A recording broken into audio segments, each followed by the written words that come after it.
Tribal balance block 1886 मायथाइनि आयेन बायदियै ट्राइबेल हाखौ माबोरै हमथानांगौ आरो लाखिनांगौ बेबायदि मावलांगोन। बेनि सायाव सोरहाबा माबा बुंनांगौ दंब्ला बेनि सायाव जोंहा साननांगौ गैया। गोदान आफाद दानाया हाग्रामानि गुन्डा बाहिनीसो।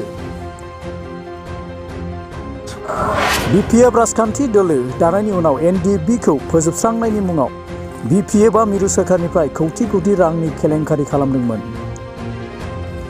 बिपिएफआ हाइडिं स्क्रिननि उनाव बिआरटिएफ दानानै रोजा रोजा बर'नि गेजेराव थैनि बाना बोहैहोदोंमोन।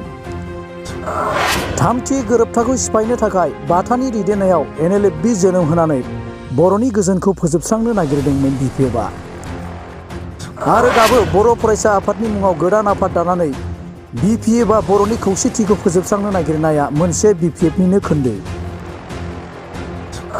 फरायसा आफाद दानायनि गेजेरजों उनाव आर्म स्ट्रागल खालामनानै बर'नि गेजेराव दावराव दावसि खालामनो नाजानायसो।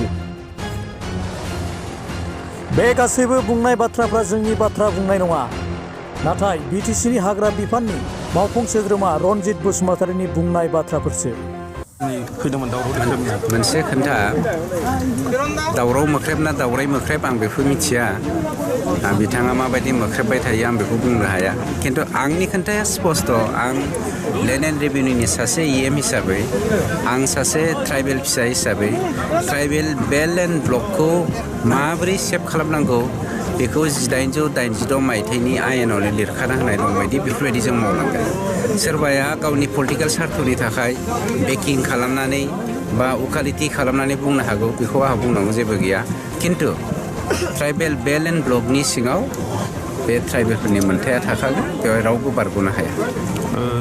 बावैसो आरो गोदान फरायसा आफाद जे दादों बेयाव गोबाङानो बुंदों जे राजनितिक हान्जानि आखाइ दं होननानै। स' फरायसा आफाद गावनाय बा गावैनि सायाव सारा मा सानो? फरायसा आफादथ' गावाखै, बेखौथ' जों फरायसा आफाद होना। बे जादों हाग्रामानि मोनसे गुन्डा बाहिनीसो। साननानै नाय, बिपिएफआ जेब्ला पलिटिकेल पार्टि दादोंमोन, आं रिपिट खालामनो गोसो गैयामोन, नोंथांमोना सोंबाय जेला रिपिट खालामनो बाध्य जाबाय। एनडिएफबिखौ फोजोबस्रांनायनि थाखाय बिपिएफनो गभर्नमेन्ट अफ इन्डिया दायित्व होदोंमोन, जायनि जाहोनाव कोटि कोटि बिटिसिनि डेभेलपमेन्टनि मुङाव फैनाय थाखाखौ कारापसन खालामबाबो गभर्नमेन्ट अफ इन्डिया जेबो खालामा। आरो बिथांमोना हाइडिं मोनसे स्क्रिनावहाय बिआरटिएफ होननानै दोननानै बे मानसिफोरनि गेजेरजोंनो जोंनि बिदा फंबायनि गेजेराव थैनि बाना बोहैहोलायदोंमोन। खिन्थु मोनसे स्टेजआ थांबाय, गासैबो एनडिएफबिफ्रा जयैनो फैबाय, दुलाराय बर' फरायसा आफादजों खौसे जानानै मोनसे थामथि बर' सुक्ति खालामबाय। बे थामथि बर' सुक्तिखौबो फोजोबनो थाखाय बिथांमोना बाथानि दैदेननायाव एनएलएफबि जोनोम होनानै जोंनि फिस जा थांखि, माने सान्थि लाबोनायनि जा मिजिं, बे मिजिंखौ फोजोबस्रांनो नागिरदोंमोन। नैथियाव बेखौबो मावफुंनो हायैनि, बाथानि दैदेननायाव मावफुंनो हायैनि एनएलएफबि मोनसे जोनोम होनो नागिरदोंमोन, बेबो जाफुङाखिसै। थामथियाव दिनै बर' फरायसा मुं मानिबा मोनसे मा फरायसा होनो मिथिया आङो। बेथ' मोनसे बिथांमोना दानो हायै मोन्थाय दङ, खिन्थु बिथांनि बिपिएफनि दैदेननायाव जा खामानि एक्टिभिटिसजों दिनै बर' हारिखौ डिस्ट्रय खालामनो नागिरदोंमोन, बे डिस्ट्रय खालामनो नागिरनायनि मोनसे बे खोन्दो, बेखौ जों बयबो मिथिगौ।